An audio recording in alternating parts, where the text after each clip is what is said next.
Good evening and welcome to Slam the Gavel, the show that tells it all regarding family court, other court issues, as well as CPS. I am your host, Marianne Petrie. Bradley's mother, Narcisse Golan, passed away 3 months ago. Bradley is autistic and needs structured routine and therapies he receives for his autism 6 days a week. However, Italy just entrusted Bradley to the Italian Social Services. If he is ruled to go back, he will face the next 3 to 4 years in the Italian foster care system, where he can't speak or understand the language. He will be then taken away from the only family he has ever known. Please call Governor Hochul at 518-474-8390. That's Governor Hochul, New York State, 518-474-8390. Hashtag keep Bradley safe here in these United States. I have a brand new guest on. I have Katherine Thomas on. Now, she is a grandmom, and she had been fighting to save her grandson while he was still in the womb, with no help from CPS or legislators. And this shows her journey to then brings us to her grandson, Angel, being born highly addicted. The parents surrendered him to her care and custody. However, CPS still intervened when they didn't need to, and he was not in imminent danger, and they already planned on having grandmother take legal guardianship to raise and protect him. When CPS came in, they basically committed perjury, as always, to the court to see a denial letter, so they diagnosed her from a TDM team decision-making meeting.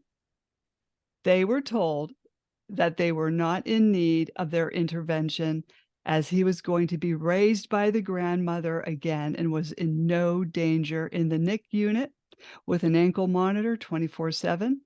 And she had full access to his care, as she was the one in charge caring for him while in the hospital. And then things started to fall apart. And I welcome you, Katherine, to the podcast, because sometimes, whether we like it or not, advocacy chooses us. And now you're an advocate. And, what brought you to that day when you became an advocate? Well, it goes back, like you said, many advocates or activists. I call myself an activist, Mm. advocate, activist. Because I do both. I help families, um, you know, try to weed through this very, very corrupt agency. Mhm. So yeah, that is how I accidentally stumbled upon this nightmare of an agency that's called Child Protective Services. We know through in-depth analysts and research that 90% of children that are in the foster care system should have never been placed there in the first place. We're also finding out that many more children are abused and neglected in the foster care system, child molestation, beating, the list goes on. So, we've proven beyond a doubt that 90% of the children in the foster care system should have never, ever been there. And what we're finding is that this agency has no oversight. There's ombudsman, there's your local board of supervisors, there's your local assembly. I went to all of them before Angel was born. Mhm. And the reason I had to go to that depth is this was before I knew about the corruption within CPS. Mhm. So before my grandson was even born, my then 23-year-old daughter was severely addicted to heroin. And I had went through Al-Anon, learning ways to cope. She's my only child. Mhm. And eventually I had to tough love and Mhm. tell her to leave our house because she was stealing Mhm. to support her drug habit. So fast forward to, on or about 2011, towards the end of the year, I worked for Social Security for 12 years. I was also a registered process server for 8 years, which means both my hands are registered with the FBI. I had to have clearance to even work for those two entities. So anyways, you know, I get the phone call when I'm at work from my daughter, Mom, I'm pregnant. And my heart sunk because I knew her addiction.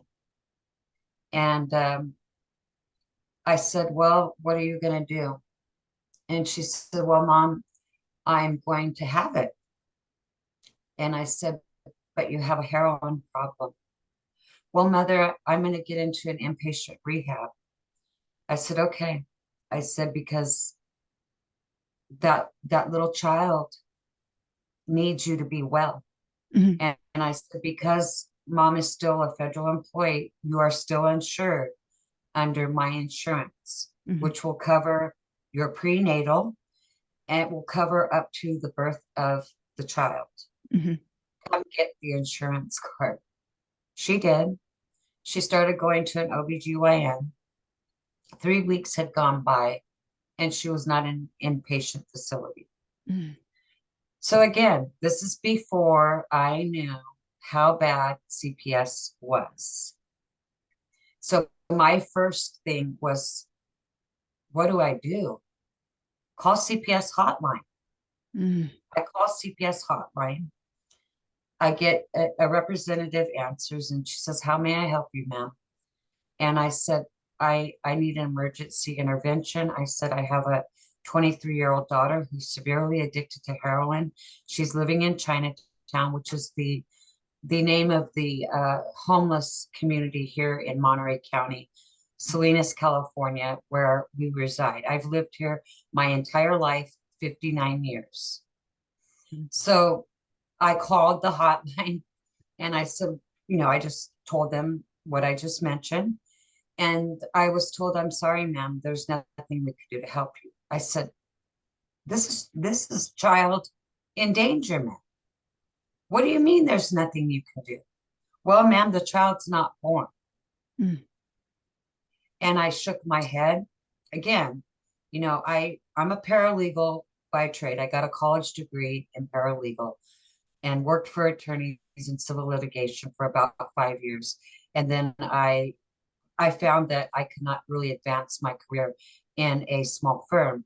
And there was an opening for the Social Security. And I went for that because I knew I had a better chance of getting promotions and, you know, climbing that ladder. But my degree was in paralegal, secretarial science and legal terminology. And so anyways, I said, but if a woman is driving in a car and she's pregnant and she's hit by a drunk driver and her and that unborn fetus die, there's 2 counts of manslaughter on the person that killed them. Mhm. And you mean to tell me there's nothing you could do? There's nothing we can do, ma'am. Mhm. I hung up in disappointment and anger. And that's where like the lights started coming on. Mhm. So then I went to my local chief of police. I sat with him an hour. He cried with me. He knew who she was because Mhm. she's on probation. He had her mug shots.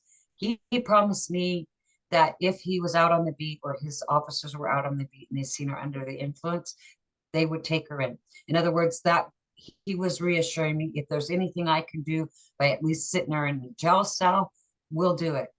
That never happened either. Mhm. So the minute that my daughter got aware of me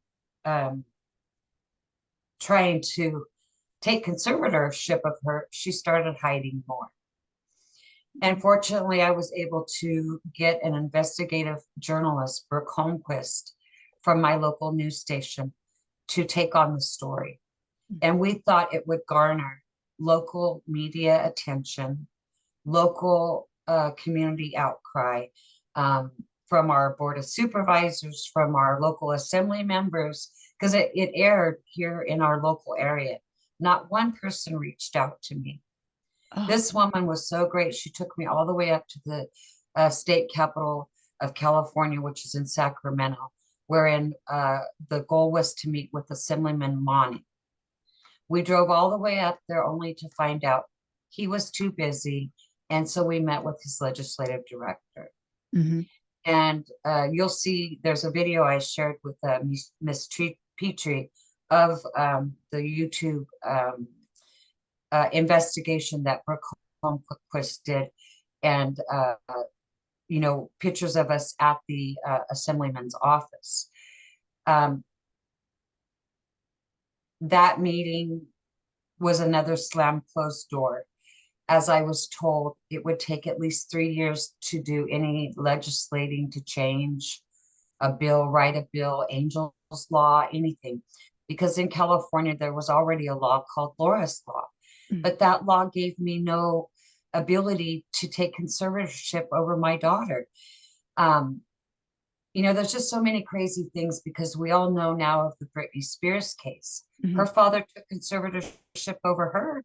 Well, how come they couldn't help me take conservatorship over my daughter to protect the unborn grandchild? There's just so many. There's just so many things that aren't working right in the system. So, you know, we go to the meeting with the assemblyman. We're shot down. We come back, and it was just another avenue that I chose to go on, and it didn't gain any change that I needed at that time. So fast forward to January 3rd, 2012. Angel is born, and he's born highly addicted to heroin, methamphetamine, marijuana,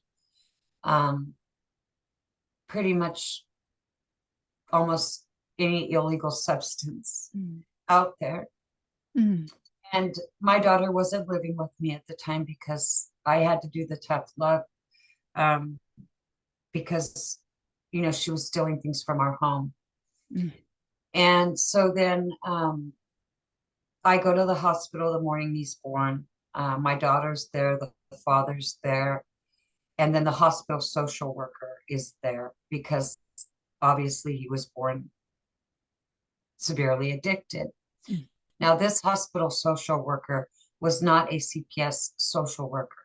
She was a hospital social worker. At that very moment, we had a meeting with her. It wasn't recorded, wasn't taped. It was just a meeting, verbal. And, you know, she discussed her concerns, and we acknowledged her concerns. And we explained to her that we had decided amongst ourselves, me, the maternal grandmother, the father of Angel, and the mother of Angel, my daughter, that they would surrender him to my care and custody if they were not able to get themselves in recovery and stay in recovery, to offer him a good life with his biological parents. They didn't feel they were going to be able to do it. So that very day, January 3rd, 2012, Rosa Mendoza, hospital social worker, was told, we are surrendering him to my mother. She has our permission to talk to the doctors, go in and see him at any given time, be by his side and care for him, and, you know, get questions answered from the doctors, the specialists, anyone that is treating our son. So it went on at least a month, and I was with him every day, every waking hour that I was free of work. I was still working full-time for Social Security. I worked and lived only 5 minutes away from this state hospital known as Natividad Medical Center. So I could go on my break. I was a seasoned employee. I could go before work, which, you know, 6:30, 7:30 in the morning, because I could flex shift, which means I go in earlier. I could take an hour, 2-hour lunch and just work later in the night.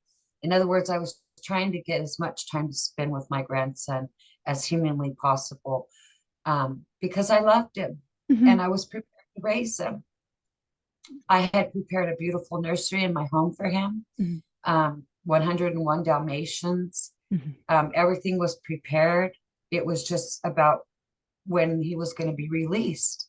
And they couldn't tell me a given time because it was, a daily thing. They had to give him a little morphine and then, eventually wean him off based on his response to the medication. Mhm. And so I was able, because I was with them every day and I could talk to the doctors and nurses, I could see when the administration of the morphine was going lower and lower and lower, which meant he was getting better and better, praise God. Mhm. And then I started working with his physical therapist because he would have tremors. Mhm. In other words, just like a heroin addict that's an addict. I mean, he didn't choose to be an addict, but he had withdrawals. And so he would, his little feet would go like this, Oh. his stomach would cramp and it would get hard. So Mm. they brought in a physical therapist and I worked with her and she would show me, you could rub his feet and, stretch his arms. And I did all that. And I had this beautiful rapport with her.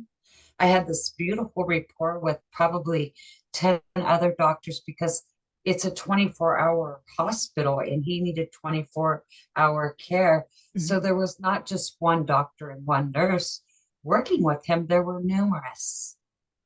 Mm. So fast forward to about 2 weeks before he's going to be released. This is when the real nightmare began. All of a sudden, and my daughter by this time was in an inpatient rehab. I'm at the hospital doing my normal visit with my grandson, Mhm. and the nurses alert me. Katherine, we need you to be prepared to go into a meeting. And I said, a meeting with who? And they said, well, the CPS agency is coming into the hospital in the conference room to do what's called a team decision-making meeting. And I said, what is that? I didn't know anything. I didn't even know at this point that they were involved in the background. I didn't know. And other than, what they were doing with my daughter, because my Mm. daughter was in an inpatient and she had somehow got involved in the case plan. I didn't know that much about it because I was not involved with my daughter. My main concern was my grandson. So I'm told, I have to go into this meeting. And I asked, I said, is the mother going to be there? And they said, yes, they're bringing her from the inpatient center. The rehab is bringing her too. And I said, okay. And so then this meeting is held. And I I go into this meeting and it's in the conference room right outside the NICU unit. Now, granted, my grandson is wearing an ankle monitor. This hospital has 24/7 hospital security. Mm. Whereas if he was ever attempted to be removed or taken out, I mean, it would have never happened because he was that secure. Mhm. And I knew he was safe because Mhm. I wanted to make sure the parents didn't try to remove him too because of their condition. Mhm. You know, I go into this meeting and I'm really dumbfounded and I walk in and there's like 12 people in there and they go to introduce themselves. It's uh, Patricia Mannion, who was the supervising social worker for Monterey County Department of Children and Family Services. And then there was another social worker that apparently was working directly with my daughter, Linda Castillo. Um, she was in there. And then they had this team of people that apparently they're what are called the contractors. In other words, they give the parent these services that they have to comply with. So these were other service providers that were in the meeting to make recommendations, etc. Mhm. So the first thing I said, because I was a paralegal and my father is a veteran, I'm very aware of the Constitution. I'm, constitutional rights. I've Mhm. always been a patriot in that regard. Um, and because I was a paralegal, the first thing I said is, where are the attorneys? Mhm. Where, you know, where's my daughter's attorney? Where's my grandson's attorney? Where's the father's attorney? We're not at that point now. And this is the Pat Mannion. We're not at that point now. And I said, well, what point are we at? What is this? Mhm. And she said, well, this is a meeting where we make recommendations or suggestions about the plans of this child going forward. And that's when I said, oh, I said, well, I'm sorry, ma'am. We don't need your services. I'm Mhm. the maternal grandmother, and the parents have given me permission to take guardianship of Angel once he is released from the hospital. And Mhm. right away, she looked at me and she said, ma'am, if you do not be quiet, I'm going to make you leave the room. Oh. And I said, I'm sorry, ma'am, but I fought for this child before he was even born. Ma'am, if you do not be quiet, we're going to make you leave the room. So I bit my tongue and I let them continue. Now, going back to that meeting and me talking about that, I dealt with several different nurses, several different specialists, several different doctors. In that meeting, they had one doctor and one nurse. Uh, so the meeting continues. And I start noticing some of the stuff that they were writing in the so-called reports in my daughter's assessment plan Mhm. were untrue. They were actual lies. Mhm. And I said, after hearing it, I spoke up again. I said, I'm sorry. I cannot continue to sit here and be quiet and listen to false testimony. That Mhm. is perjury. That needs to be removed from the record and not submitted to the court because that is an untrue statement. Mhm. If you continue falsifying information, I will sue this agency. Mhm. The meeting ended. Literally 5 days later, I receive a letter in the mail from the Department of Children and Family Services, Monterey County, wherein it's from my daughter's social worker, Linda Castillo, under the instruction of Supervisor Patricia Manning. They were denying me placement on the grounds I threatened a social worker. I didn't threaten a social worker. I threatened to sue the agency for perjury upon the court. The second line in the letter stated they felt I was not level-headed enough to raise my grandson. So in their letter of denial of relative placement, they diagnosed me Oh. as not level-headed. Mhm. I went to work every day for a federal agency as a National 800 representative that set up disability claims of people that had stage 4 cancer or their son just committed suicide and he had 6 kids he left behind. Mm. I was very level-headed in my Mhm. profession. So they diagnosed me from a team decision-making meeting. They did not even follow their own policy and procedure, which would have been a life scan, which meant a background check of me, which I would have passed with flying colors, as I never even had a speeding ticket in my life. I'm Mhm. 59 years old. I've never been arrested. I've never been in a mental ward, nothing. I held a 12-year career as a federal public servant. I also was a registered process server at the same time for 8 years because I was a single mother raising my daughter, years before. Mhm.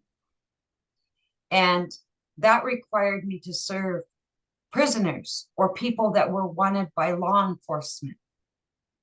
I was level-headed enough to do that for 8 years. So going back to the agency's policy and procedure, they violated that and my grandson and me and my daughter from the gate, because the only thing in their manual that says to consider a relative is a background check and a home study. They did neither. Mm. They denied me from a TDM. Now, to add insult to injury, because I'm an activist now, full-time, my grandson is 12. I know where he lives. I know what school he goes to. I know who he's with. They are very wealthy people. He lives roughly 20 minutes away from me. Currently, I have a federal lawsuit pending wherein a group of us are suing the United States government because this falls under RICO, where an agency can commit perjury to kidnap a child and get federal funding. Mhm. A lot of people try and say, you cannot file a RICO under that. RICO is called kidnapping for cash. Mhm. Mhm. Taking children for cash is a definition of RICO, and this agency is doing it daily. Am I saying that we don't need an agency that protects children? That is not what I'm saying. What I am saying, this agency needs to be abolished Mhm. and a new one reestablished Mhm. by and for the people. There are million-dollar lawsuits being settled out of court by a trial civil rights attorney by the name of Sean McMillan. Mhm. You can Google that. And I say Google it because all you got to do is Google million-dollar lawsuits, CPS California. And I'd like you to look at all the hits that come up there's thousands of them. That attorney is getting wealthy off suing this agency, and they settle out of court. So even though he's winning for these families and they're getting millions of dollars, some of them still aren't getting their children back. Mm-mm. It is causing no legislative change, but yet California is paying millions and millions of dollars, and nothing is changing within this agency. Should anger everybody, Mhm. any taxpayer, to go further. As an employee of the Social Security Administration for 12 years, I did not know about ASPA, which is the beast Mhm. of the corruption within this agency. Because for every child that they take and put in a foster home, just like my grandson, the minute they removed him from the hospital and made him a ward of the state or county, because they're either state, county, agency. The minute they got jurisdiction of my infant grandson, who had a loving, willing, financially able grandmother to Mhm. take care of him without any money from California. The minute that they took jurisdiction of Angel, this federal funding kicked in to the county. And this should provoke every single senior citizen or every single American who pays into Social Security, because Social Security is not an entitlement. It was created in 1939 after the Great Depression to ensure seniors would have a retirement account. Do not let them fool you. That is why it was created, was that they would have a retirement account when they turned 62. Every year, seniors are scared that they're not going to have their check, because every year the government says there may not be any more Social Security to go around. Mm-hmm. Well, in all of my research and all of my advocacy work, the funding stream comes from the Social Security Trust Fund, our money, Mm-hmm. our money. And that is why it may not be around anymore, because they are allowing the federal money to be paid out to the states via grants, and it's called ASFA, Title 4E and D. And this leads to a bigger picture. This is why we have issues in family court, because in family court, it's the Title D. In CPS cases, it's the Title E. But anyone can look it up. If you just go to socialsecurity.gov and you type in the search engine, Title IV, and then you put space E, and then you put space D, and you hit search, you will see all of the grants. It's all out there for us to see, people. Mhm. Every single person that sees this interview, I beg you to start writing to your legislatures about them using the Social Security money to feed this corrupt state agency and to fuel the family courts to make the divorce cases or custody cases a 4-year battle Mhm. because of the money, instead of deciding what's in the best interest of the children, which is to have both parents in their life. End of story. Instead, they've turned it into a money racket. There are documentaries out there that you guys can watch. One is the Divorce Court, Kids for Cash. A recent one that was done by Stu Peters, Save the Littles, or you may be able to point me on that one, Miss Petrie. I don't remember. It was started out of another case that was out of Idaho, Baby Cyrus. But those documentaries are important to look at and to support, because it's exposing what they're doing nationwide. In fact, to even go one step further, I work with Megan Walsh. And Megan Walsh is the daughter of John Walsh. And John Walsh, as you all know, is the founder of America's Most Wanted. And if any of you have not heard, basically, he called in a report on his daughter because they had a fight. Megan is an adult woman now, and she started experiencing some trauma and was going to therapy, and some things were coming out in therapy from her childhood. And at Thanksgiving dinner a couple years ago, she started asking her mother and father about things that she had remembered through therapy. And some of them were things that her parents did that weren't pleasing. And it ended up in an argument at Thanksgiving dinner where her mother slapped her. And she left the house with her 3 children. The very next morning, CPS, her mother and father, and the sheriff's department were at her house, and they removed her 3 children and placed them with her father, John Walsh. And they're still in placement. So that's a very big case to watch. Like I said, this is a national issue. It's not just California.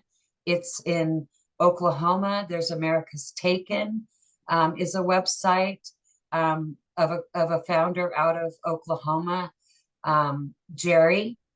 There are so many websites. There's so many Facebook pages. There's so many lawsuits, but yet there's no change invoked or indictments against this agency for committing RICO.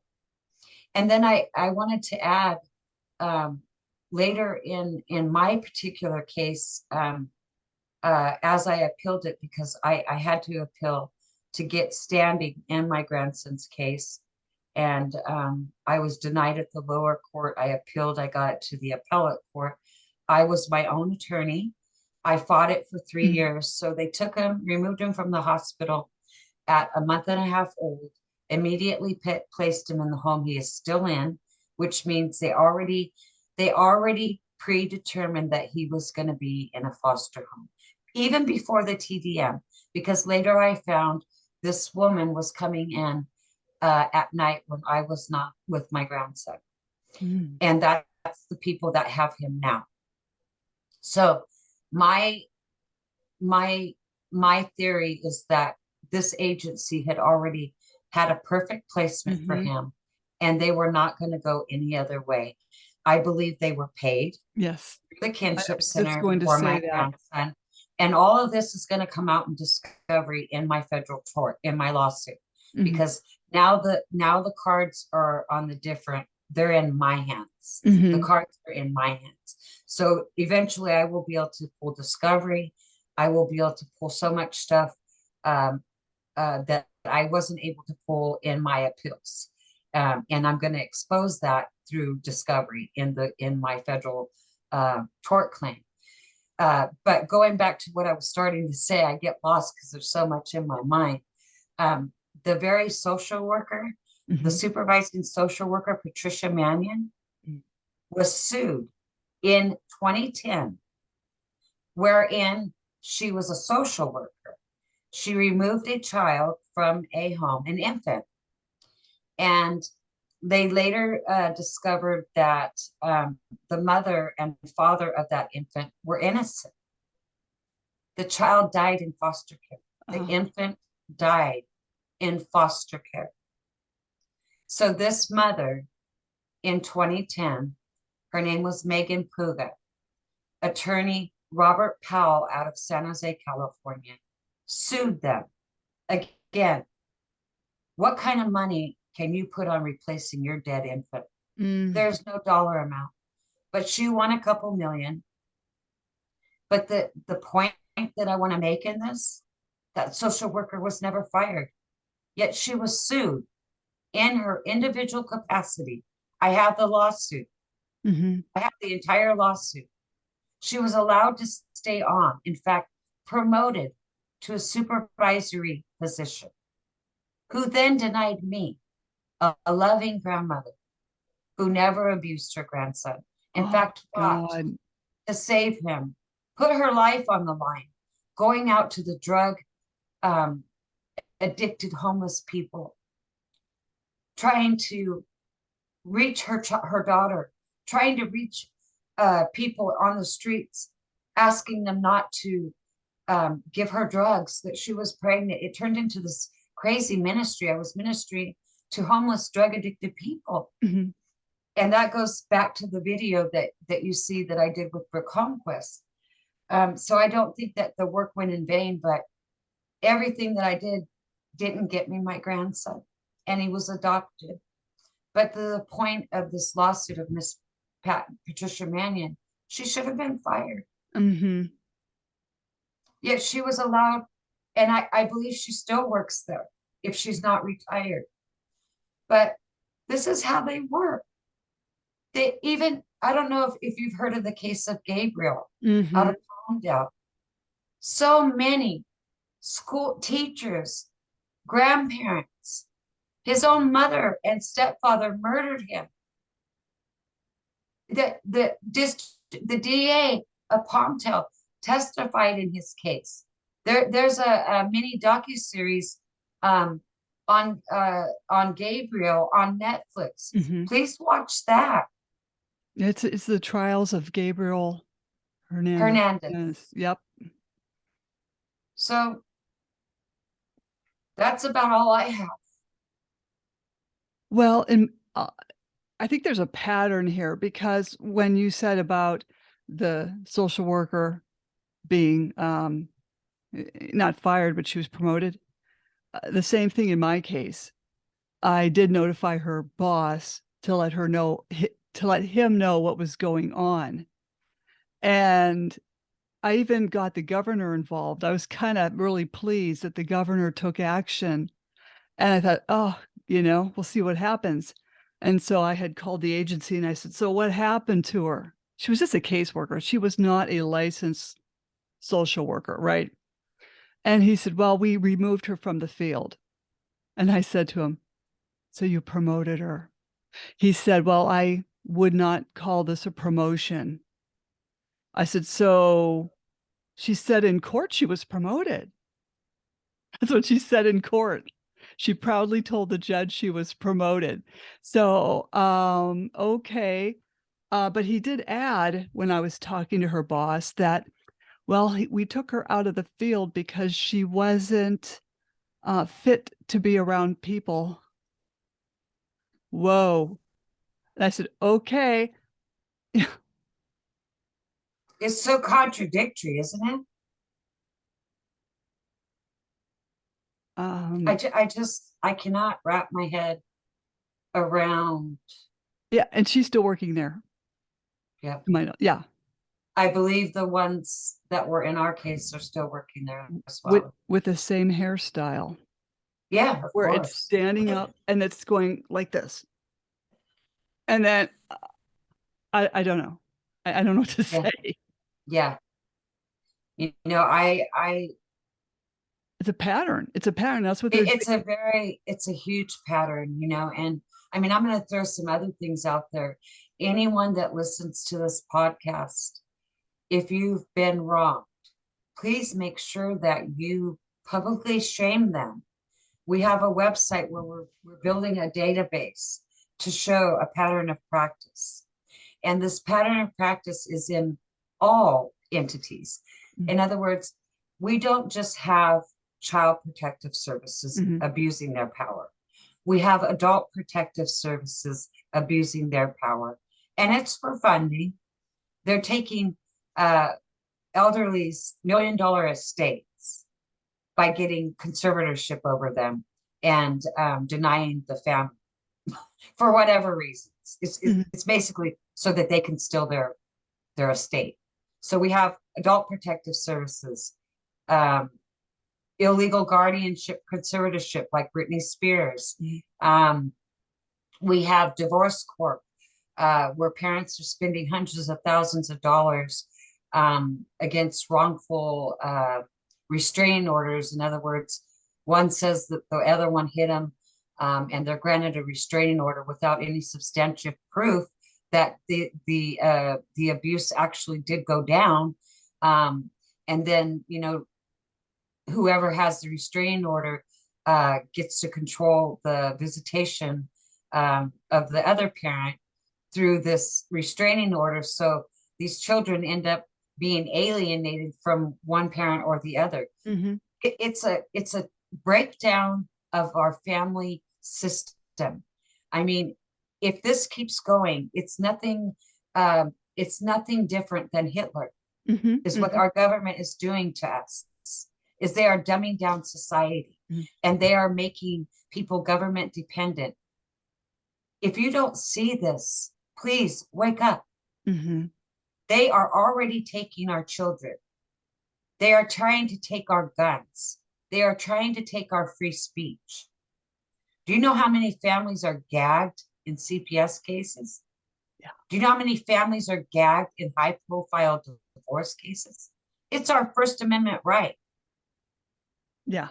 So, what we're doing is we're asking people, if you hear this podcast and you want to, you know, do something to be productive or to at least name names, we Mhm. have a database we're building, and that's at www.uglyjudge.com.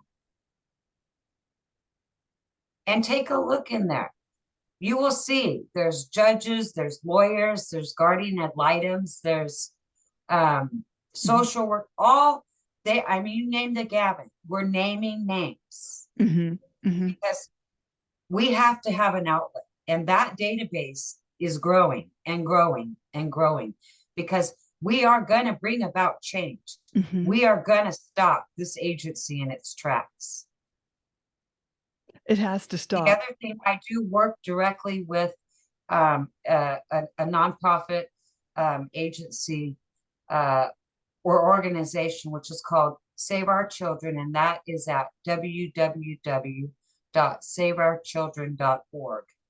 And we, myself and other members, we have all filed a federal tort suing the United States government for RICO.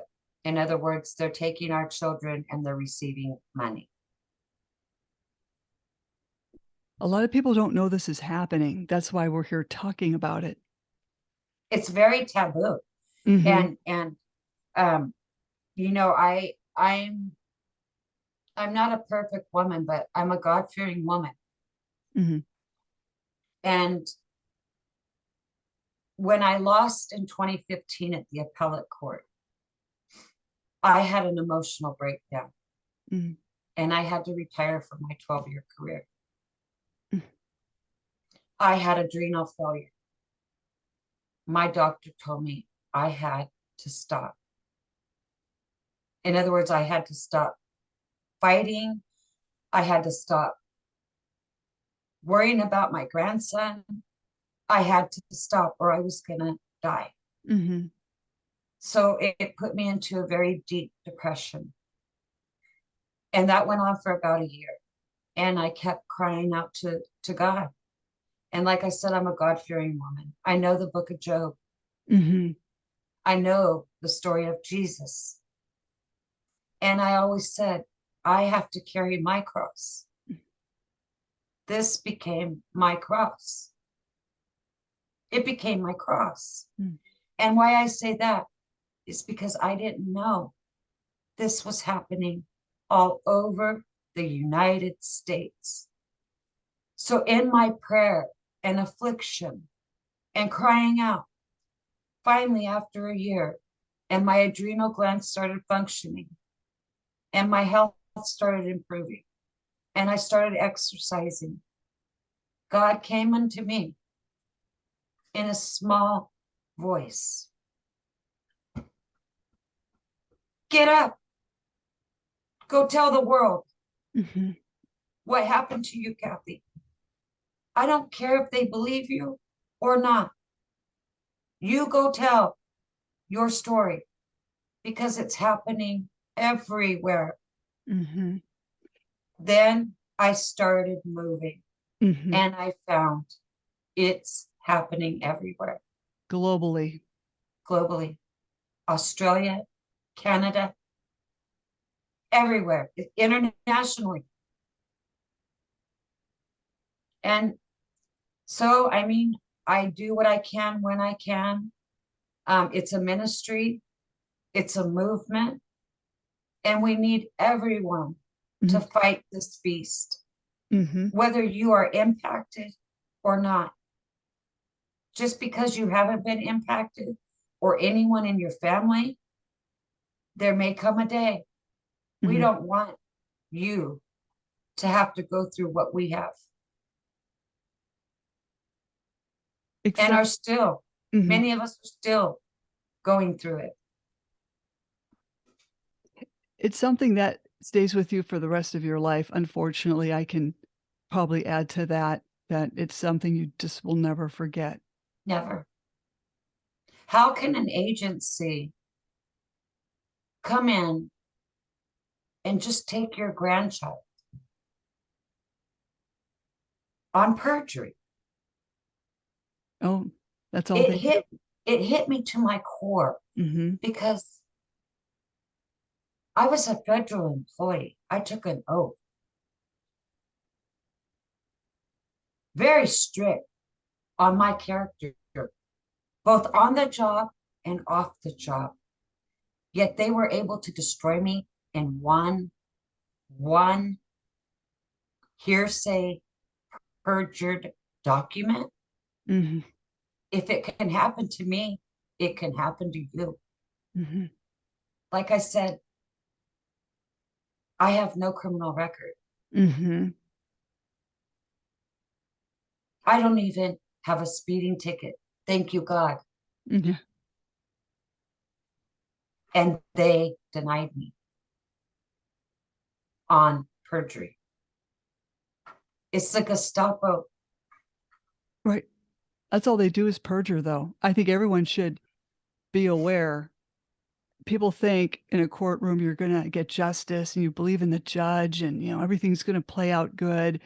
We're gonna be okay, and you're not, because You're there's so not. much money involved. This is a Well, and that's what billion-dollar I was gonna business. say is in my crying and pleading, I kept saying, what's the head of this beast? Mhm, What's the head of this beast? And when I say Google CPS corruption, mhm, $1 million lawsuits, California, what I did when that question started penetrating my brain and mhm. started invoking or provoking my research, the first thing I typed in was CPS corruption. This was when I was working as my own attorney at the appellate court, and I was getting case law from all those cases I was finding in that Google search I did. And that's when it finally hit me like a ton of bricks. It's money. Yeah. And that money is coming from our Social Security money that is taken out of our paychecks Mhm. when we It's work. sickening, sickening. It's very sick. It's very Oh. evil. And like I say, every single American should be angered. Mhm, But we can be angry all we want. That's not going to do anything. We have to get to our legislatures.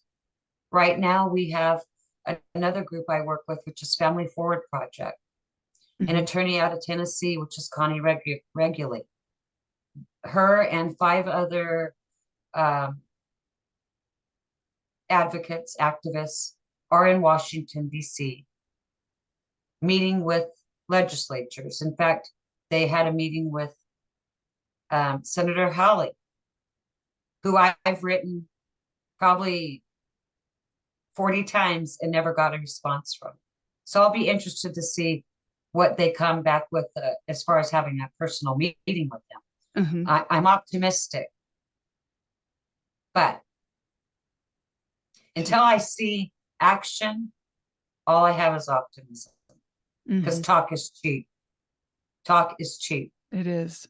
But going back to what I said, every single person, parent, grandparent, aunt, uncle, who's ever been affected, or even if you haven't, please start having or calling and asking to have a meeting with your local assembly, your local legislatures in your city and county.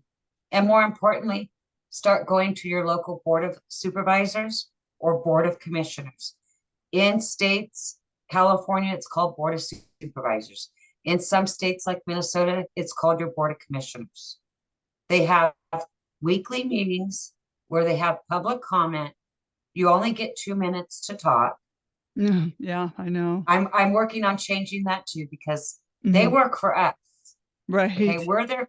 we are their constituents, but you're given 2 minutes to talk in public forum. That's another problem because if there's any county corruption, that's where we get to go to talk about it. Well, why do you want to only give us 2 minutes? Because you're afraid that Mhm, we're going to say too much. mhm, So in my county, I'm working on getting public comment to 5 to 10 minutes. Okay. So going back to how people can fight within their own county is you need to start going and speaking to your board of supervisors or your board of commissioners. It is taped. It stays in their archives. You can reference it in lawsuits that you put them on notice. So mhm, every single person should be going into these board meetings and telling them what their county agency that they approve the budget for. In other words, your board of commissioner or your board of supervisors in each county approves the budget for that agency in your state and county every year. So everyone should be filing complaints in mhm. public comment. So it is recorded and monitored, and you have proof, wherein if they come back and say, you never put us on notice. Oh, yes, we did. Mm-hmm. In fact, on such and such day, go look in your archives and you'll see me talking. So those are just things I ask everybody to do, because the more that we start being on the defense Mm-hmm. is when things are going to start changing, when we do it in as a collaborative. Right. You know, a lot of, and I'm not putting any activists or advocates down in any way, shape, or form, but I can tell you that in this movement, there are many that have experienced the same trauma, and they are working to, you know, do whatever solutions that could possibly help.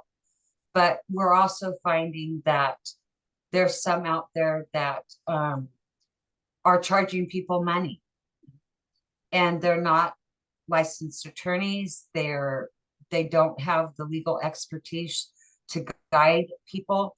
As a paralegal, you cannot give legal advice. You can share literature. You can share forms with the instructions on how to draft them. You can't give legal advice, Mm-hmm. but you know, in a lot of our activism, you know, there unfortunately are some activists that are ego driven. Mm-hmm. This cannot be about an ego. This is about stopping a very evil system. And like I said, it is Child Protective Services, it is Adult Protective Services, and Family Court. Mm-hmm. Now, again, how can people reach you if they have any questions? What your website again?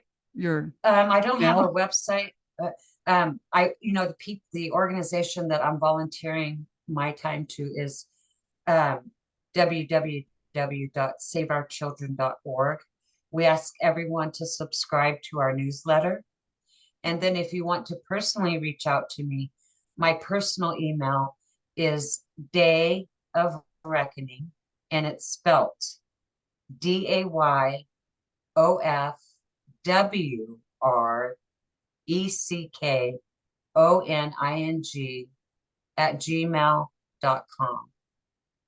And if you do reach out to me, please put in the subject line CPS or Okay. something, so it jumps out at me.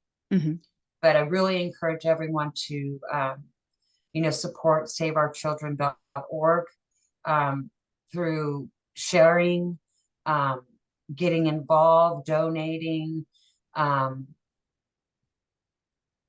If you're a writer, if you're a media outlet, reach out to them. You know, that's the other thing. We need investigative journalists. Mm-hmm. This is stuff that should be hitting national news. I recently stumbled upon Laura Logan is starting to cover some of it, but Mm-hmm. like I said, talk is cheap. Right. Talk is cheap. Until I see it hitting national news, like all the Biden stuff and all the Trump stuff, Mm-hmm. this stuff should, Child Protective Services and Adult Protective Services is taking people from innocent families for money. Until I start seeing those headlines, we're not making way. We're not making it. We're not doing anything. Right. So we need investigative journalists like Project Veritas. I've reached out to him, James O'Keefe, with written testimony about these $1 million lawsuits. Excuse me. Mm-hmm. Trial attorney, civil rights attorney Sean McMillan. He has a Patreon account where you can subscribe $12 a month, and he shares with you his lawsuits, his depositions. This is the guy that's making millions of dollars settling cases out of court. And that is the respect I have from him. he does give back. Mhm. He's sharing all this information with all of us families, because a lot of us families have moved into pro per, which Mhm. means Mhm. we're representing ourselves. Because what many of us have found, especially in CPS cases, the parents are represented by public defenders.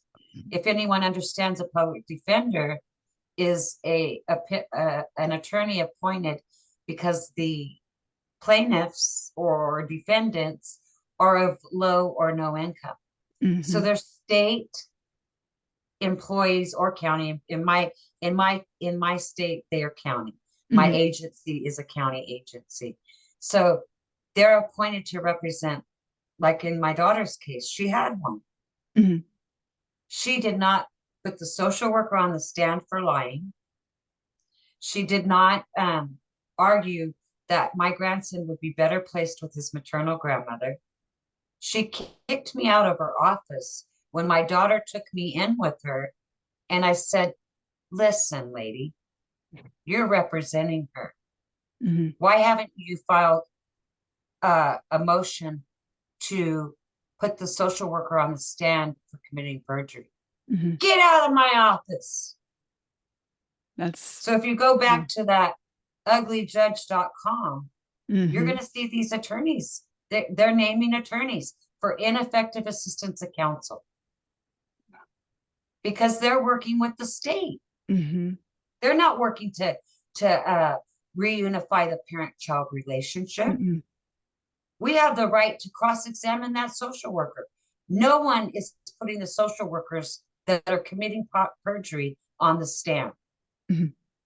In fact, I don't know if you're aware, I think it was last year, we actually won a federal opinion that went before 3 federal judges in California. It's called the Federal Rights to Lie case, wherein the attorney for the state of Orange County, or Child Protective Services in Orange County or San Diego, California, was trying to argue before 3 federal judges that it was okay for social workers to lie. Mhm.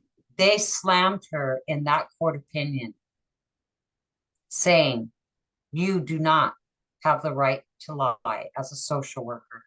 Mhm. And now they can be sued in their individual capacity. So that published opinion is huge, Mhm. is a huge opinion to cite. And this is it's I'm glad you told all of us this because we all need to know and learn. When I started educating people about where exactly your Social Security money is going, people become very angry. And this Yeah, and what I found is I found a lot of people, because I'm very bold. Yeah, You can't take a calling lightly. I'm yeah. very bold in my calling. And some people say, you're crazy. That's a lie. That's why I give you the Social Security website where you can send people to look at it for themselves. It's right there. Mhm. It's free. Where any person who doesn't believe what we're saying Mhm. can go to socialsecurity.gov and look at the title IVE&D funding that are grants to the state. Exactly. Well, I'm glad you came on. I'd like to have you back on again for updates. So, don't jump off. Slam the Gavel's a podcast to help the public understand what really goes on in these family courtrooms. I am your host, Marianne Petrie, author of Dismantling Family Court Corruption, Why Taking the Kids Was Not Enough, and Cry Out for Justice, Poems of Truth. Please join us again here with Katherine Thomas in the future and other exciting guests. Thank you so much, Katherine. Thank you. Thank you. Thank you.